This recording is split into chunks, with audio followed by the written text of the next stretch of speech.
एक बार फिर दहशतगर्दी की संगीन लहर की जद में है और इसी तरह अगर न्यूक्लियर वेपन्स की बात हो रही है तो न्यूक्लियर वेपन्स तो और भी कई कंट्रीज के पास हैं।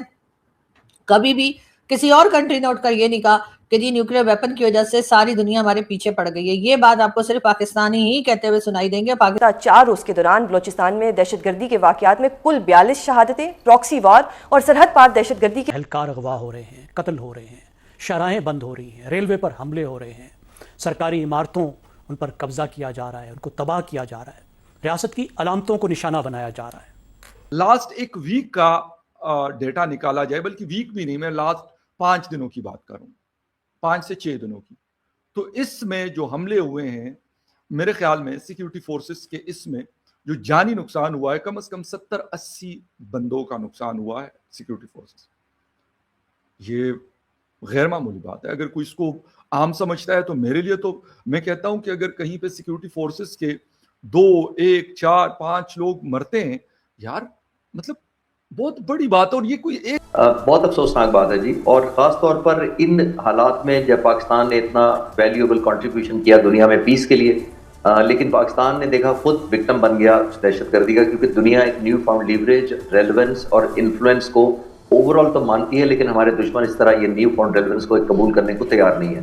खासतौर पर 13 महीने के दौरान जो पिछले मई से हुआ अब तक जो हमारी ट्रेवल है टुवर्ड द पॉजिटिविटी, एक ग्लोबल इमेज, देखिए वजन ये जो इमेज होता है, जो आपका रिस्पेक्ट होता है, क्रेडिबिलिटी होती है, ट्रस्ट होता है, ये आप पैसों से नहीं खरीद सकते। पैसों से आप मिलिट्री बना सकते हैं, पैसों से आप इकोनॉमी स्ट्रांग कर सकते हैं, लेकिन इमेज आप कैश पे नहीं खरीद सकते। तो ये एक इमेज हमारा जो न्यू फाउंड हुआ है वो एक एलिमेंट ऑफ थ्रेट लगता है हमारे दुश्मनों को। आप दहशतगर्दी के वाकयात के बाद इजलास, मजम्मतें, ताज़ियतें, शोहदा पर फख्र और हम दहशतगर्दी से निपटेंगे। बहुत वक्त गुजर गया, दहाइयां हो गई, कभी हम मुल्क के एक हिस्से में इस मामले से जूझते हैं, कभी दूसरे में। ये जो अब इस वक्त बलूचिस्तान के हालात हैं, ये गुज़िश्ता कुछ सालों से हमें मुस्तकिल दिखाई दे रहे हैं।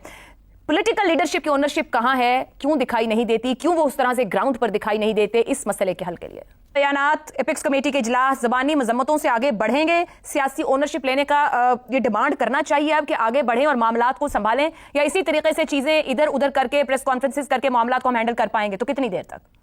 अब तो खुद बात करते हुए इंसान इस मौजू पे शर्मिंदगी महसूस करता है कि इस हद तक इसके ऊपर कह चुके, बोल चुके, लिख चुके, बहसें कर चुके इतने सालों में, उसके बावजूद वहीं बैठे हैं जहां पर पहले दिन थे। तो मुकम्मल तौर पे या हमारी बात में असर नहीं है या किसी पे असर होता नहीं। बात सूरत देखिए, पहली बात है जो माननी पड़ेगी और अलल ऐलान कहना चाहिए कि अब ये बात बलूचिस्तान वाली जो है ये थानेदार से ऊपर की हो गई है।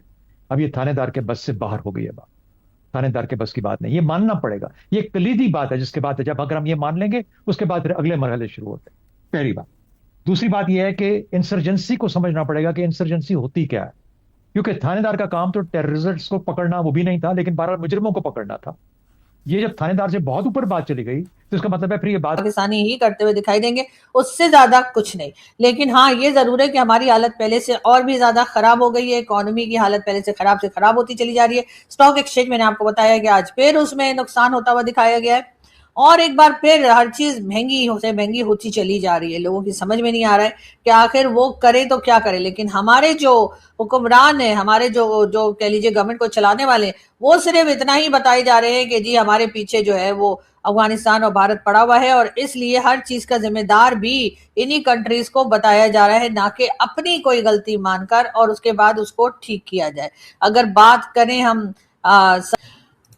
पाकिस्तान की गवर्नमेंट जो है जी, अब वो इंटरनेशनल एयरपोर्ट्स जो हैं पाकिस्तान के, उनको प्राइवेटाइज करने की तरफ चल पड़ी है। जी हाँ, पाकिस्तान के 3 बड़े या largest international airports Islamabad, Lahore और कराची, इनको जी प्राइवेटाइज करने के लिए जो है गवर्नमेंट अब तैयार है। वैसे पहले ये भी कहा गया था कि इनमें से कई एयरपोर्ट्स कुछ चाइना को दे दिए थे, कुछ यूएई को, और इसी तरीके से कहा गया था कि अब वहां की मैनेजमेंट जो है वो पाकिस्तान नहीं बल्कि चाइना या यूएई की मैनेजमेंट। एक जगह का हमला तो नहीं होता ना।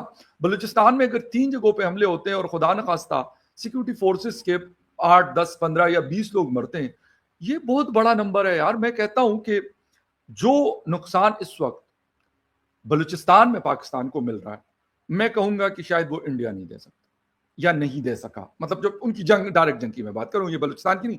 मतलब जो बलूचिस्तान में हम नुकसान उठा रहे हैं, अगर उसके कंपैरिजन में इंडिया के साथ जंगों की सूरत में करूं, जो आमने सामने जंग होती जो अभी रिसेंटली मई में हुई 2025 में, तो शायद उसमें इतना नुकसान किया कि अगर टोटल ये जो ऑपरेशन सिंदूर उन्होंने किया, पाकिस्तान ने मार का हक किया, तो टोटल नंबर अगर दोनों साइडों का कैलकुलेट किया जाए तो मैक्सिमम 50-60 बंदा बनता होगा, मैक्सिमम बता। इससे ऊपर ना पाकिस्तान के मतलब लोग मरे ना हिंदुस्तान के मरे। अब आप ये सोचें कि पाकिस्तान को सिर्फ मैंने आपको बताया कि 5-6 दिन या एक हफ्ते का अगर आप कैलकुलेट करते हैं, अगर आपका 70 या 50 या 60 या 80 बंदा ये अपनी जानों से जाता है, वो पुलिस भी जो है वही आकर जो है यहाँ पर एयरपोर्ट्स को भी देखेगी। और अब कहा यह जा रहा है कि इनको प्राइवेटाइज किया जा रहा है, यानी कि गवर्नमेंट के अपने पास पल्ले कुछ नहीं रह रहा है, चाहे वो स्टील मिल हो, चाहे एयरपोर्ट्स हो, चाहे रेडियो पाकिस्तान हो, चाहे आपकी पीआईए यानी कि एयरलाइन हो, सबकी सब जो है वो प्राइवेटाइज करने की तरफ गवर्नमेंट चल पड़ी है। इसका मतलब है कि सब जो है वो प्राइवेट सेक्टर्स को दे दिया जाएगा, बेच दिया जाएगा, और इस तरह से गवर्नमेंट जो है वो आहिस्ता आहिस्ता करके खाली होती चली जा रही है। ये बात सिर्फ यहीं तक नहीं है, बल्कि कई जगह पर पाकिस्तान की एम्बेसीज जो हैं वो भी बंद कर दी गई हैं कई कंट्रीज में। नमस्कार दोस्तों, जोरदार बम धमाकों और हमलों की वजह से पूरा पाकिस्तान हिला हुआ है। साथ ही पाकिस्तानी मीडिया में भी ये डिबेट चल रही है कि भारत ने ही पाकिस्तान में ये हमले करवाए हैं। आपको तो पता ही है दोस्तों कि जो पाकिस्तान भारत को न्यूक्लियर बम और जंग की धमकी देता रहता है, वह इन छोटे मोटे हमलों से भी नहीं निपट पा रहा है, लेकिन उसका इल्जाम वो भारत पर लगाने से भी बाज नहीं आ रहा है। क्योंकि जब से भारत ने पाकिस्तान जाने वाले पानी पर रोक लगाई है, तब से ही पाकिस्तानी मीडिया और पाकिस्तानी नेता इस कदर बौखला गए कि भारत को रोज नई उल्टी सीधी धमकी देने लगे हैं। साथ ही पाकिस्तान में जो हमले और बम धमाके हो रहे हैं, वह इसका इल्जाम सीधे भारत पर ही लगा रहे हैं। पाकिस्तानी मीडिया कहना है भारत पाकिस्तान को बर्बाद करना चाहता है और पाकिस्तान की खुशहाली भारत से बर्दाश्त नहीं हो रही है। आपको तो पता ही है दोस्तों कि यही पाकिस्तान खुद आतंकवादियों को पालता है, अब वह उन्हीं की मार झेल रहा है। साथ ही भारत ने जो पानी रोका है, इससे तो पाकिस्तान पहले ही कोहराम मचा हुआ है। इसके अलावा पाकिस्तानी मीडिया तो भारत को धमकी देते कर ही थक चुका है। अब तो पाकिस्तानी मीडिया कहने लगा है कि